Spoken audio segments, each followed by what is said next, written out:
While the rain and wind do a lot of damage during a hurricane, those aren't the only culprits. Oh, there's another thing. It's called storm surge, the abnormal rise of water generated by a storm, and it certainly does more than its share of damage. As News Channel 5's Robert Gautreaux learned about a new program tracking the surge, this is what he found. Here it is. Along the coast, storm surge is the greatest threat to life and property during a hurricane. I traveled to Baton Rouge and sat down with PhD candidate Hal Needham under the direction of Louisiana state climatologist Barry Keim. Needham has created the world's first comprehensive storm surge database. At LSU, at the Southern Regional Climate Center, the world's first comprehensive storm surge database is being created right here in Louisiana.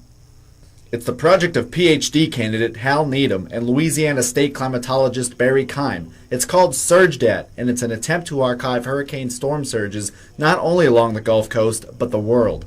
We developed SurgeDat starting in 2008. Before SurgeDat, there were no comprehensive archives of storm surge data for the Gulf Coast. And so what we did is we went through federal government resources, we went through academic books and papers, as well as newspaper publications since 1880 to identify as many storm surge events as we could. Essentially, they developed a storm surge climatology which had never really been done before. They've even plotted all of the individual observations of any given storm.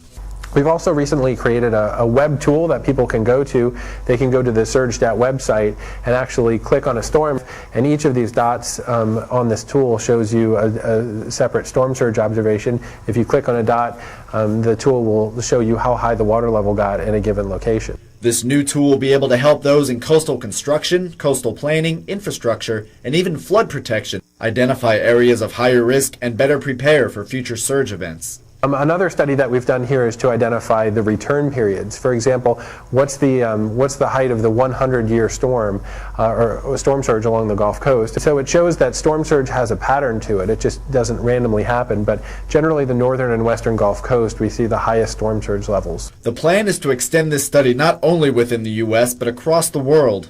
We've also developed our database internationally, and so that's been exciting. We started here along the U.S. Gulf Coast. We've also identified storm surge events in the Caribbean and along the U.S. East Coast. Each dot on this map is a unique storm surge event. SurgeDat uses data from events that actually happened, which can help the U.S. prepare for another superstorm like Sandy back in 2012.